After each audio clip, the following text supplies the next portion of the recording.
Nosso convidado de hoje, desta manhã de sexta-feira, é o deputado federal Luiz Henrique Mandetta. Deputado, qual a sua opinião com relação ao conflito ocorrido aqui no nosso estado entre índios e produtores rurais? O que fazer para resolver essa questão? Bom dia, é um prazer recebê-lo aqui no Tribuna Livre. Prazer é todo meu, Marquinhos, Sérgio, amigos da capital. Olha, esse conflito, eu sempre me referencio a ele como um conflito cheio de episódios que a própria humanidade vai ter que confessar e pagar as suas culpas. Se nós formos voltando no tempo para falar que há 10 anos atrás foi feito tal injustiça, há 50 anos outra injustiça, há 100, há 200, há 300, há 400, nós vamos voltar em 21 de abril de 1500, vamos ter que ir todo mundo embora e devolver, e voltar como se tivesse uma mágica para voltar no tempo, que não existe, Portanto, nós vamos ter que encontrar uma maneira de fazer com que tudo que seja legal prevaleça. E a lei é feita pelos homens para se adequar às situações. Não são as situações que trazem as leis. Portanto, neste momento, dois princípios constitucionais estão em discussão. O da propriedade, que as pessoas a têm, tituladas pelo Estado, e a do indígena, que tem que ser contemplado com a terra. Só há uma maneira, pode-se falar de terra de traficantes, como está falando hoje aqui no jornal, pode-se falar de laudo de Embrapa, laudo de Ministério das Cidades, pode-se falar o que for, mas que, indenizando aqueles que foram titulados a convite a títulos do Estado, aí, nesse momento, a celeuma, o barulho se esgota.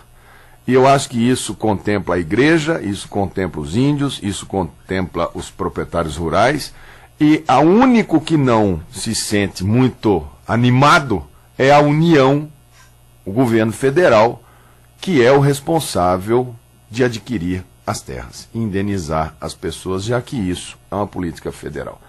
Mas esta tese, ela ganha muita força.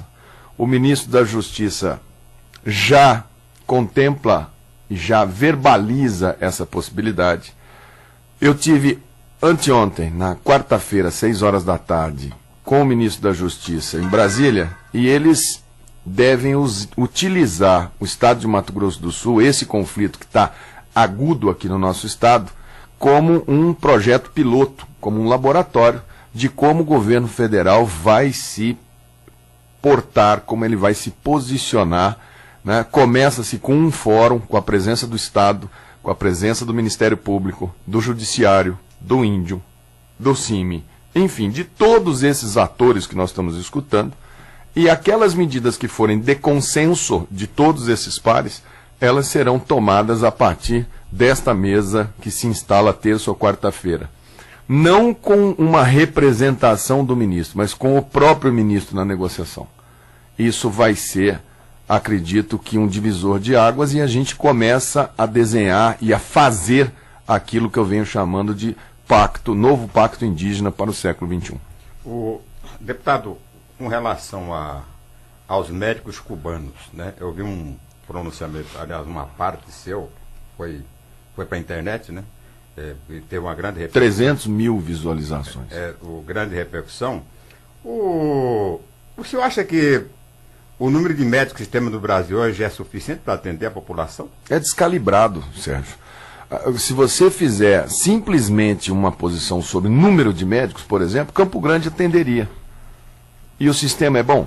O Rio de Janeiro é a cidade que tem o maior número de médicos relacionados à população do Brasil. Tem 5,8 médicos para grupo de 1.000, sendo que o ministro quer chegar a 2,5 no Brasil como um todo. Se médicos quantitativamente fosse o problema, o Rio de Janeiro tinha que ser o paraíso da saúde pública, e não é.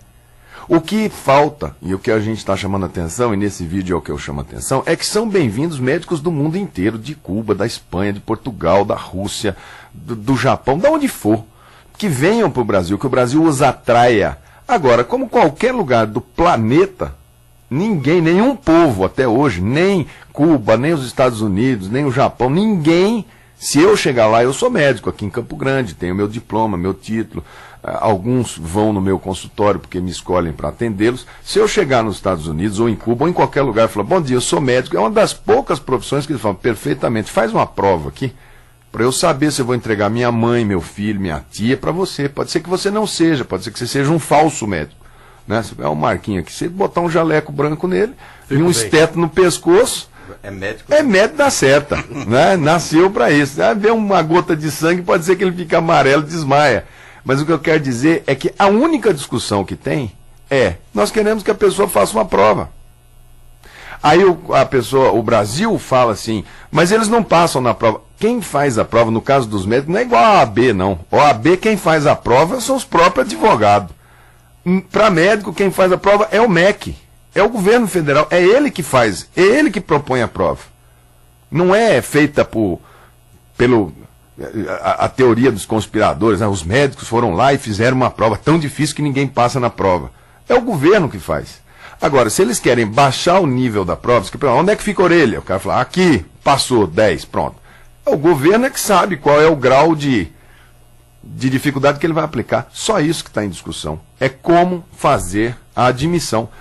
Se quiser trazer 6 mil médicos de Cuba, me parece que provavelmente, eu fico imaginando assim, qual será o país que tem 6 mil médicos prontos para embarcar, né? Devem estar lá, não me pergunta por que Cuba tem 6 mil médicos, eu acho que ninguém fez essa pergunta até agora, né? Pra você chegar e falar assim, vamos pegar 6 mil, parece que tem 6 mil médicos numa prateleira, que você abre uma prateleira e tira lá de dentro, né? Aí vem outras coisas que estão por trás disso. O Brasil entrou financiando o porto da Baía de Mariel, os aeroportos, Cuba não tem como pagar, estipulou um preço por médico. Esses médicos vão vir cada um por $11 mil.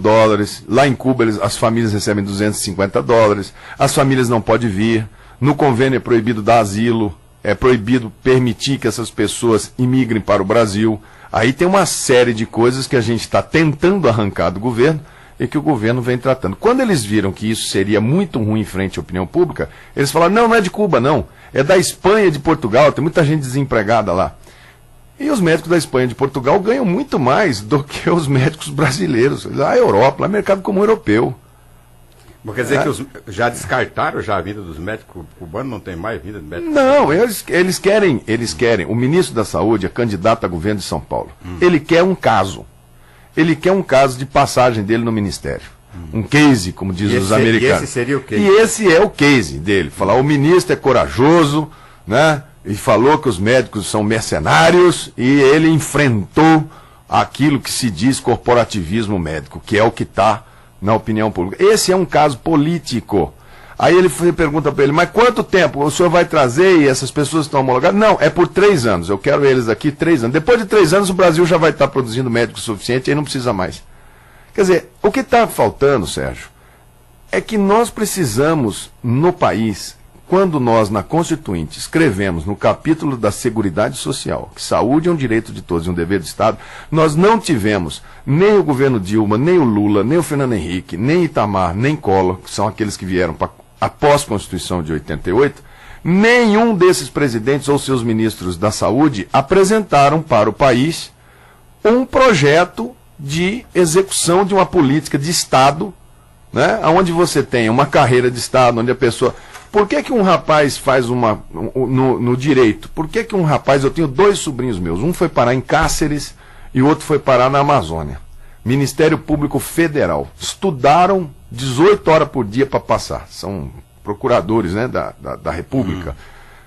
Salário inicial, R$29 mil. O cara vai, lógico.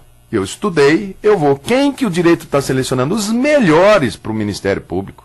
Porque a prova é dificílima. Todo ano eles oferecem 100 vagas, passam 20, 30. No caso da medicina, eu não estou aqui para comparar valores. Eu não vou dizer que um promotor é mais importante do que um juiz, ou um padre, ou um policial, ou um jornalista, ou seja lá o que seja. Mas se você não tiver, se você quer induzir áreas de difícil provisão desse profissional, como é que nós vamos fazer para mandar médico para Tacuru? Não estou nem dizendo aqui que Tacuru não tem ou tenha médico, até desconheço, mas vamos supor que seja uma área de conflito, Coronel Sapucaia, aquela questão de muita violência, muito homicídio e tal. Vamos supor que por livre eu chego e falo assim, não, entre Coronel Sapucaia eu prefiro ir para Dois Irmãos do Buriti. É mais tranquilo, se equivale. E eu vou para Dois Irmãos do Buriti. Como é que eu, Estado brasileiro, faço para colocar um médico lá em Coronel Sapucaia? Para pôr um delegado em Coronel Sapucaia? Eu faço um concurso público com um vínculo qualificado. Hoje estão largando para os prefeitos. Os prefeitos chegam e falam assim, eu pago 10 mil, eu pago 15 mil, eu pago 20 mil. Ninguém vai porque não acredita. Já foi uma época que as pessoas iam, chegava lá, não tem concurso, não tem vínculo.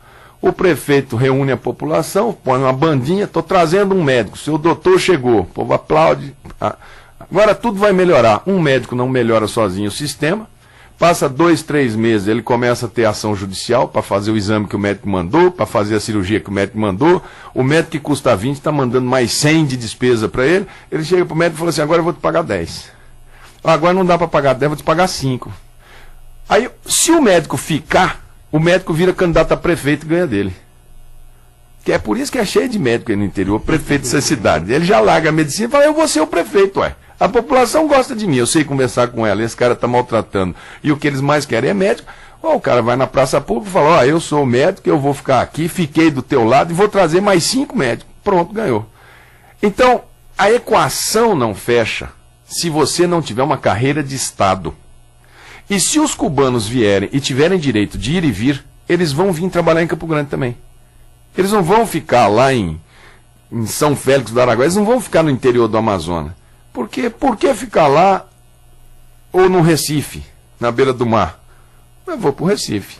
Eu tenho mais chance, eu tenho equipamento, eu tenho hospital, eu tenho outros médicos, eu tenho SAMU, eu tenho jornalista, eu tenho cinema, meus filhos têm colégio. Aí eu venho outros valores que vão junto disso.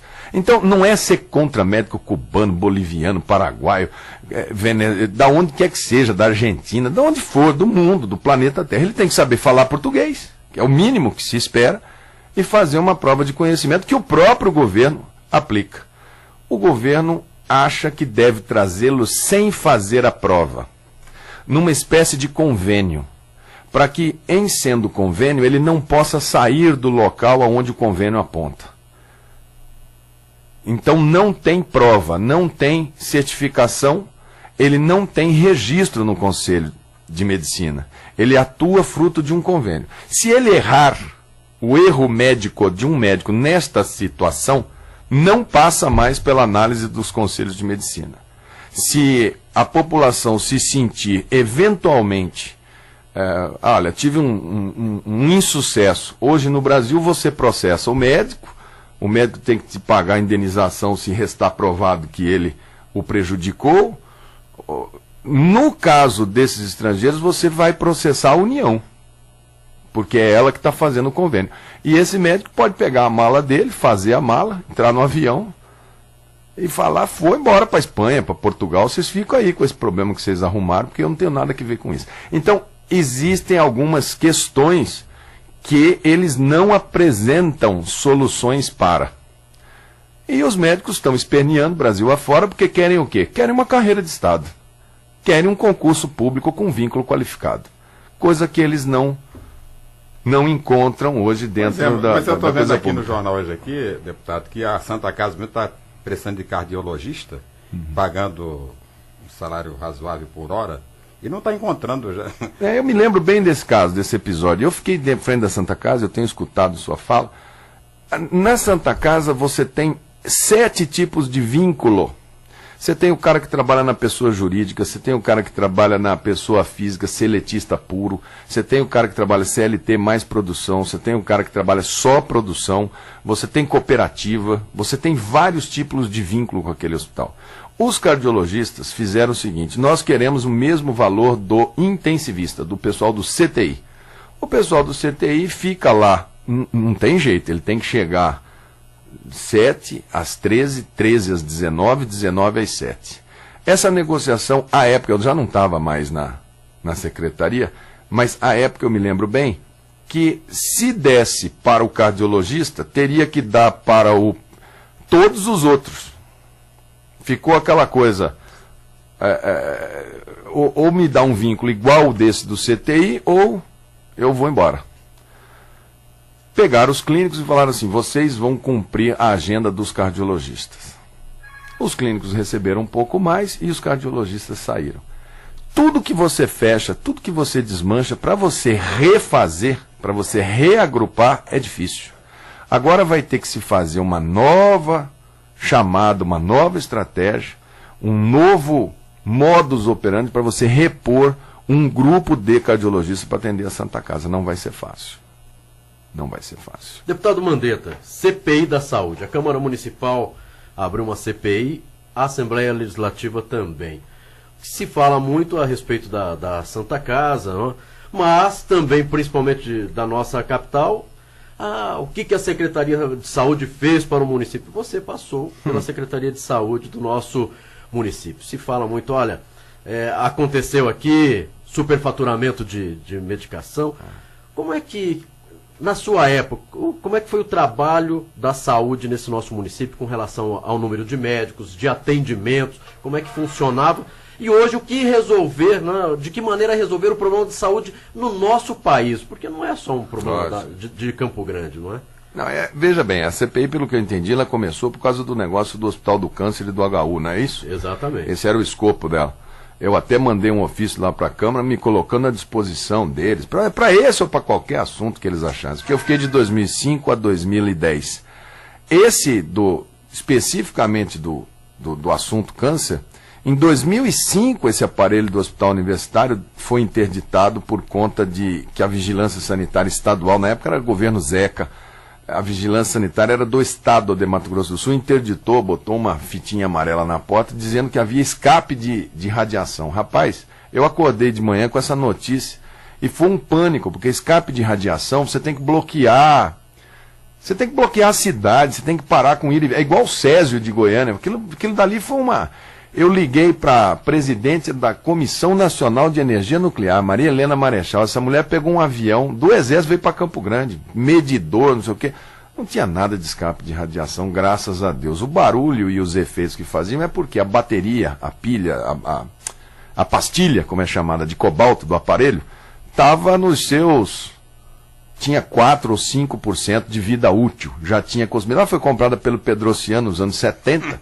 Era um alarme avisando. Era um... Estava acabando a pastilha. Aí ela avisou, fizeram uma reunião, foi ali no Parque dos Poderes. Ela falou, olha, esta pastilha aguenta, usando só para câncer de pele, porque esse aparelho do HU, ele é um aparelho que ele emite radiação em raio aberto. Ele ainda dos anos 70, é uma tecnologia que já foi... superada, vamos dizer assim. Ninguém mais usa no mundo aquele aparelho, bomba de cobalto. Usa para câncer de pele, que a radiação é bem pouquinha que você usa, tudo bem, ainda tem uma utilização e alguma coisa de pescoço. Ela falou, vamos usar bem pouco e dispare. Estava na reunião, estava Ministério da Saúde, Coordenadora Nacional, todo mundo, e dispare a compra de uma pastilha nova. Aí saímos de lá. Tinha até umas peças lá, uns lasers, uma coisa lá que custava 10 mil reais. E eu falei, a Secretaria de Saúde de Campo Grande doa os 10 mil reais, porque nós precisamos pôr o negócio para funcionar. Porque quando para o do HU, o aparelho sozinho do Hospital do Câncer não aguenta a saída, né? Rondônia é tudo aqui, Acre é tudo aqui, Bolívia pula para cá, Paraguai para cá, porque lá não tem. Ou se tiver, é pago no Paraguai e na Bolívia. Então eles vêm tudo para cá. Muito bem. Quando o Ministério da Saúde, um ano depois, deu o dinheiro para o HU comprar a pastilha, descobriram que a pastilha só vendia no Canadá. E para vir do Canadá para cá, para passar por cima, os Estados Unidos não deixam no espaço aéreo deles. Resultado, tinha que vir de navio de carga nuclear. Era mais caro o frete do Canadá até o Porto de Santos e o container e etc., do que a pastilha. Aí voltaram para trás, vai para lá. Eu sei que só conseguiram trazer a tal pastilha entre 2006 e 2010. Esse doutor Adalberto, vendo a fila do município desse tamanho, o município ganhava ordem judicial de manhã, de tarde e de noite para mandar fazer radioterapia em Barretos, em Bauru, em São Paulo, em Porto Alegre, em tudo que era lugar. Foi lá, comprou um aparelho de radioterapia, privado. Tá aqui, comprou, instalou, pôs para funcionar. Com incentivos do FCO, aqui nós, com incentivo tributário do Estado, para comprar o tal aparelho. O que nós, Secretaria da Saúde, fizemos? junto com o Ministério Público Federal. Ó, enquanto vocês não abrem o aparelho do hospital universitário, que no SUS funciona assim: primeiro o público, segundo o filantrópico, terceiro o privado. Se você tiver 10 máquinas privadas trabalhando e abrir 10 máquinas públicas, automaticamente as 10 públicas substituem as 10 privadas. Isso é lei, isso não é eu que estou inventando nada. Bom, não temos este público do hospital universitário e temos um privado. Como é que vamos fazer? Bom, vamos fazer assim. Já tem o Hospital do Câncer como contratado? Já. Não vamos fazer contrato de serviço isolado. Vamos contratá-lo no âmbito do contrato do Hospital do Câncer. O Hospital do Câncer como se estivesse oferecendo 2 aparelhos de radioterapia, o que ele já tinha e esse. Ele, o Hospital do Câncer, faça um contrato entre o Hospital do Câncer e Neorad. E esta Neorad também oferece para a Santa Casa, e a Santa Casa faz também um contrato. Isso, nossa Secretaria de Saúde, conversando com esses hospitais, e assim foi feito. E assim funcionou nesses últimos 3, 4 anos. O que ocorre é que há um ano atrás, o ministro da Saúde, Padilha, um ano e pouco atrás, anunciou que o Brasil ia comprar 80 aparelhos de radioterapia. Novos. Licitação internacional no mundo. Muito bem. Só que nós não temos 80 radioterapeutas. Aí cai no médico de novo. Não tem 80 radioterapeutas de braço cruzado. Se não tiver uma proposta de trabalho, vai comprar 80 aparelhos e não vai ter o operador. Mas isso é outra questão. E muito antes da licitação estar pronta, muito antes do aparelho estar instalado e tal, ele chama os estados e fala assim: quantos aparelhos você vai querer? Igual o pai quando vai dar presente para a filha, assim, né? Qual a cor da bicicleta que você vai querer? Um dia eu vou ganhar um dinheiro, que eu vou trabalhar, que eu vou comprar uma bicicleta, então eu quero saber a cor da sua bicicleta. Quantos que vocês vão querer? Mato Grosso do Sul. Mato Grosso do Sul falou: nós não vamos querer aparelho. Aí é que acendeu tudo. Mas por que não vai querer o aparelho?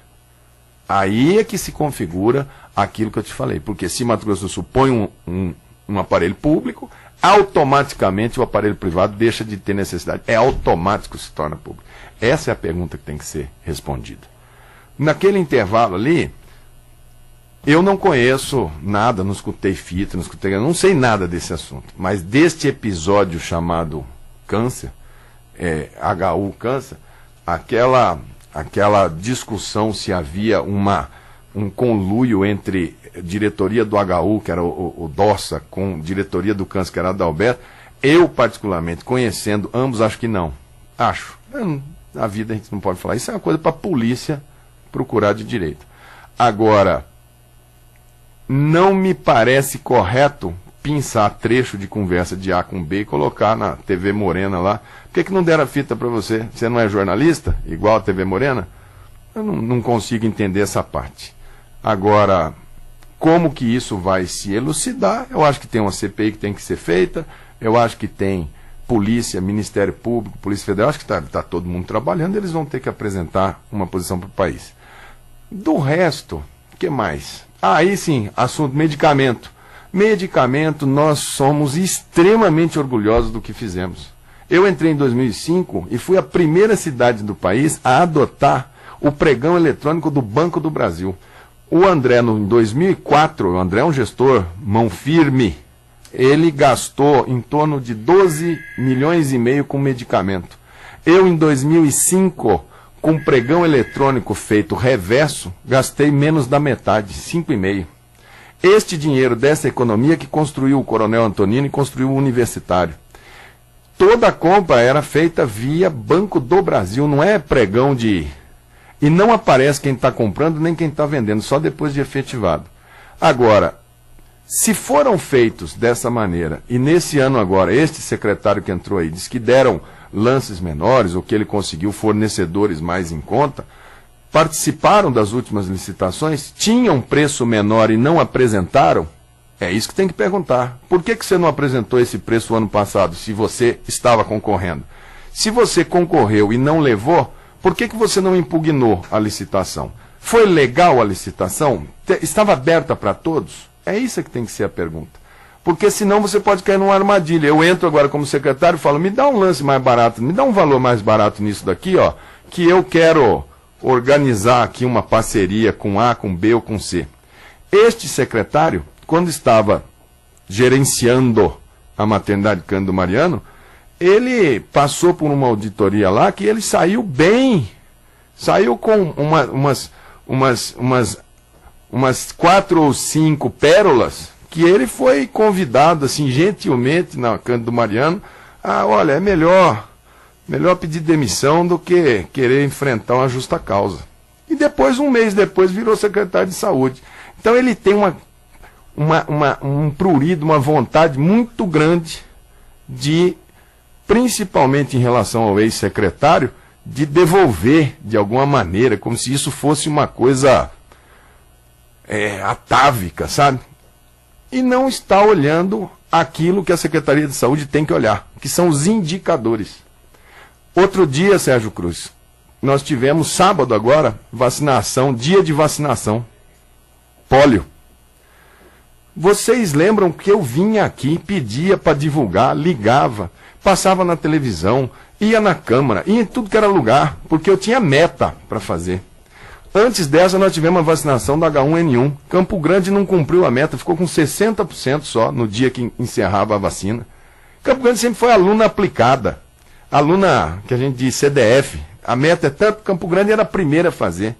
Nós entregamos a mortalidade infantil de Campo Grande com menos de um dígito, com 8, alguma coisa. É a menor do Brasil.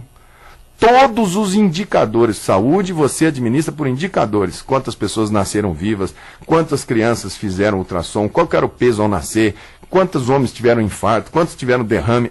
Você pega aquilo e fala, agora eu preciso fazer medidas para diminuir isso ou aquilo. Não tem nenhum indicador de saúde pública que tenha piorado em 5 anos. Pelo contrário, Campo Grande é considerado um primor dentro de um quadro caótico que é a saúde pública do Brasil. Então, jogar pedra na saúde, nós estamos acostumados. Jesus curou 10 leprosos na Galileia. No dia seguinte, um voltou para agradecer. Ele perguntou onde estão os outros 9. Na saúde é bíblico, a ingratidão ela é bíblica. Ninguém sai comemorando, eu me curei na gestão, Nelsinho traz. Não existe isso. Existe o mau resultado, que esse sim dá o barulho. Então, eu gostaria muito de saber das 2 CPIs, o que é que os atores que estão por trás da CPI fizeram pela saúde. Né? Eu tenho muito interesse também em ver. Né? Eu atravessei um governo Zeca, eu peguei a Secretaria de Saúde do Estado na época, ela foi uma decisão política. Era secretário, era Matias Gonzalez, por indicação do Londres, do Paulo Correia, do Arroio. Eles que indicaram o Matias. O Matias era do fisco. Não tinha nenhuma familiaridade com a saúde. Decisões políticas em saúde são sempre desastrosas. Sempre desastrosas. Então eu acho muito bom, porque talvez ajude a saúde a melhorar. No nosso estado, nós pagamos um preço nesse estado por não termos instalado o plano de desenvolvimento regional. Nós não temos. O Polo de Coxim tem um hospital lá que a produção é pífia.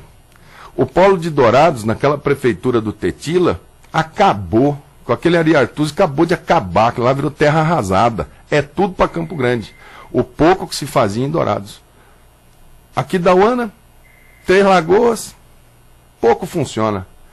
Então, o que era para ser 4 polos e Campo Grande uma bolinha no meio, igual a bandeira do Brasil, todos eles compraram ambulâncias e ligaram todos esses municípios na bolinha do meio de Campo Grande. É igual você pegar uma tomada aqui da rádio e ligar tudo, microfone, gerador, tudo. Foram botando Benjamin e foram ligando tudo numa tomada só. Esta tomada chamada Campo Grande não aguenta.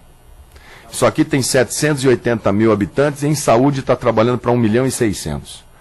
Quer fazer desse jeito? Vamos construir mais 4 Santa Casa aqui em Campo Grande e vamos colocar todo mundo aqui. Aí sim, pode dar ambulância para todo mundo. Agora, pôr ambulância, escrever na porta, prefeitura de não sei de onde, cuidando da saúde do cidadão, para despejar em Campo Grande, para você dar conta de tomografia, ressonância, laboratório, exame de fezes, urina, transplante, braço quebrado, pinhela caída, beiço rachado, não vira, não vai dar certo. É essa discussão que eu quero ver e estou à disposição, tanto da Assembleia quanto da Câmara, para ajudar, para ver o que eu posso ajudar. E lá, no nível federal, eu tenho tentado, indicando emendas para a área de saúde, legislando na área de saúde, cobrando do ministro da Saúde, governo federal retirando o recurso da saúde, a gente peitando o governo federal, né, nesse episódio dos médicos agora, que venham médicos de fora. Só faz uma prova para eu saber se é médico ou não é. Mas que venha de fora, que venha de onde for. Vamos avançar com a política de saúde no Brasil. Mas é estar à disposição de todos. Deputado federal Luiz Henrique Mandetta, muito obrigado.